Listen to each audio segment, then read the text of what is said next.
네, 근영중학교 학생 여러분 안녕하세요.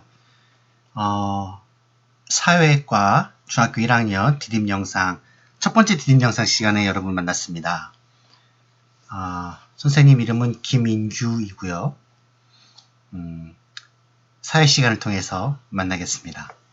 그 전에 먼저 이렇게 디딤 영상으로 인사를 드리게 됐네요. 자, 우리가 오늘 공부할 단원은 바로 이 7단원 개인과 사회생활입니다. 선생님 왜 1단원부터 안 하시나요? 1단원이 지리 내가 사는 세계라고 하는 이 지리 파트인데 저는 여기 공부할 줄 알고 준비해 왔는데요. 혹시 그런 친구도 있나요? 네, 아마 있을 건데요.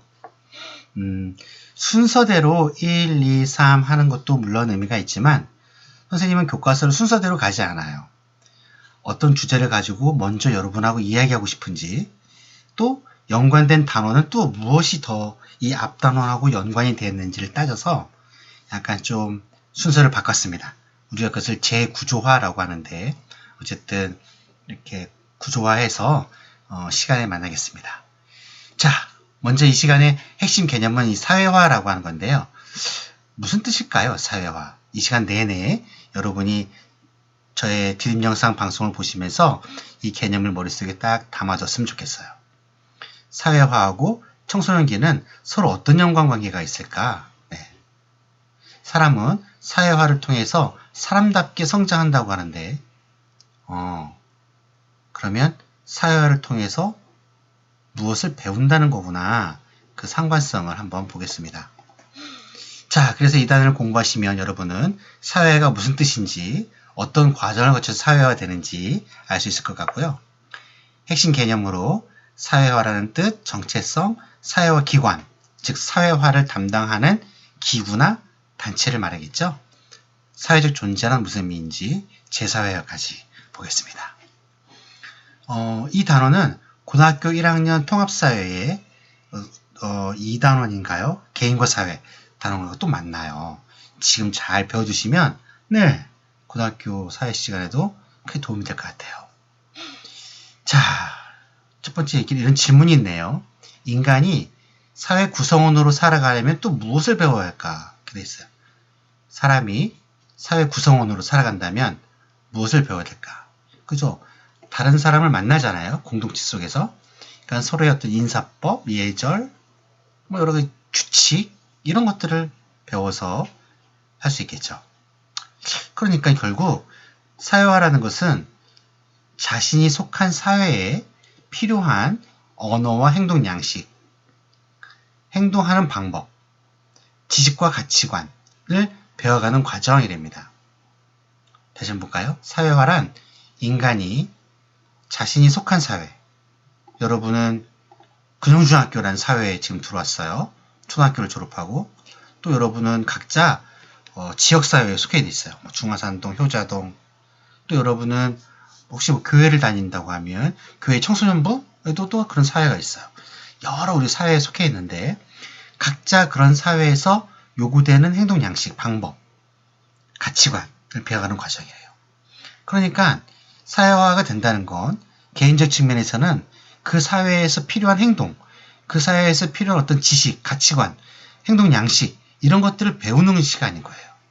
그러면서 나는 근영중학교 학생이야 라고 하는 소속감, 난 대한민국 국민이야 라고 하는 그런 소속감, 개성, 정체성, 이런 말도 아시나요? 정체성? 나는 누구인가 이런 거잖아요. 개성, 나만의 어떤 특별한 어떤 그런 성질, 이런 것들을 습득하게 되는 거예요.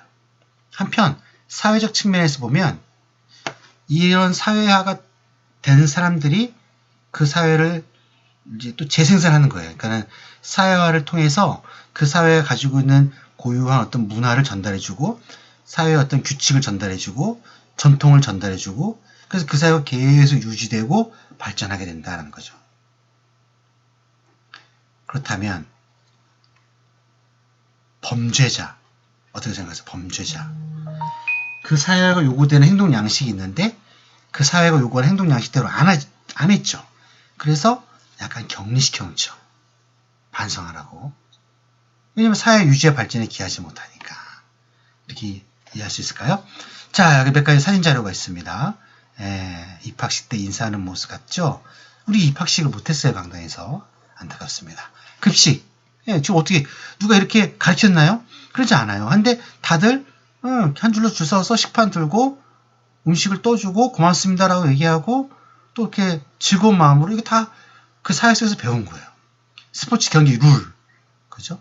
이런 것들 다 우리가 체계적으로 사회가 요구되는 행동 양식을 배웠다라고 볼 수 있겠죠.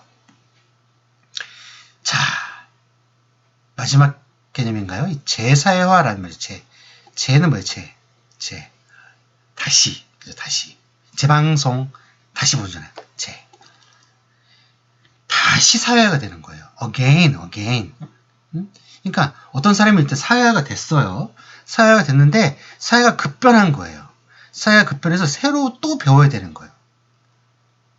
여기 지금 직장이 바뀌면서 새로운 기술을 무슨 말이냐면 예를 들면 어떤 사람이 선생님이었어요. 근데 선생님을 그만두고 빵 만드는 사람이 됐어요. 그러면 다시 새로운 기술과 지식을 배워야겠죠. 재사회화예요. 20살이 됐어요. 20살이 돼서 즐거운 대학생을 하고 있었는데 군대에 오라는 소집 통지서를 받고 군대에 갔어요. 군대에 갔더니 완전히 또 새로운 세상인 거예요. 재사회화인 거죠. 네. 새로운, 그러니까 성인 이후의 사회라고 볼 수 있어요. 일단 한번 사회가 됐는데 사회의 변화, 급변 또는 새로운 환경 속에서 다시 사회가 필요하다. 이런 거죠. 여기 지금 사람들 할아버지 할머니 지금 뭐 하고 있어요? 컴퓨터 보고 있어요. 네. 그러니까 예전에 할아버지 할머니들은 그러지 않았을 거예요. 근데 정보사회가 되면서 컴퓨터를 배우는 거예요. 자, 이거는 우리 교과서에 있는 겁니다. 다 읽진 않겠습니다. 모글리 이야기 잘 아시죠? 한 아이가 숲속에서 태어난 거예요. 늑대랑 같이 살았다고 그러죠? 그래서 이 아이는 이제 부모로부터 말할 학습 기회가 없었기 때문에 뭐 이렇게 늑대처럼 울부짖고 네 발로 기어다니고 이런 거예요. 인간인데. 네, 여러분이 한번 읽어보시고 자세한 내용은 교과서에 있어요. 또 한번 보시길 바래요. 여기 뭐라고 되어 있냐면 모글리가 말을 못했잖아요. 나중에. 왜냐하면 그 시기가 있어요. 언어 습득의 시기가 있는데 그때 언어 습득을 하지 못했고 그러니까 어떤 식으로 사회가 됐어요? 늑대 사회의 구성원으로 사회가 된 거예요. 그렇게 됐다. 뭐 이런 얘기죠. 자, 사회화 기관. 그러면 사회화를 교육시키는 곳이라고 생각하면 될까요? 먼저 1차적 기관이라고 하는데요. 가정이 있어요. 가정. 기초적인 사회화를 담당한다는 거. 출생과 동시에 내가 선택하지 않았지만 엄마 아빠를 만났고 그 엄마 아빠를 통해서 배우게 되는 사회화. 언어를 배우게 되고 옷 입는 법, 밥 먹는 법, 또래 집단, 친구. 초등학교 때 아니면 뭐 유치원 아니면 뭐 동네 여러분 또래 친구들, 옆에 있는 친구들, 놀이와 공동체 생활을 통해서 친구들끼리도 그냥 아무렇게나 하지 않아요. 그죠? 서로 룰이 있어요. 룰. 게임할 때 게임의 룰이 있듯이 또래 집단 안에서도 서로 이렇게 규칙이 있어요. 힙합 하는 건가요, 친구들? 네. 자, 학교는 2차적 사회화입니다. 그러니까 1차와 2차의 차이점은 뭐냐면 가정이나 또래 집단은 1차인데 학교와 직장 대중매체는 2차라고 그래요. 차이는 뭐냐? 기초적인 거냐, 뭐냐, 심화된 거냐. 그죠?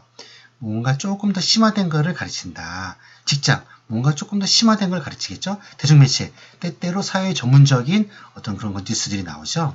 네. 2차적 사회화는 그렇게 얘기합니다. 자, 거의 다 됐습니다. 우리가 속한 사회에 필요한 언어와 행동을 배워가는 과정을 사회화라고 합니다. 청소년기에 지식과 규범, 체계적으로 본다. 심화된 걸 배우는 것을 우리가 학교라고 하죠. 자, 이 시간은 여기까지입니다. 오늘 첫 시간에 선생님이 말을 좀 빨리 했나요? 여러분 만나서 같이 즐겁게 수업하고 싶은데 아직 우리 코로나19 때문에 좀 그렇죠? 개인 위생 손 씻기 잘 하시고요. 다음 시간에 만나겠습니다. 반갑습니다. 빠이빠이.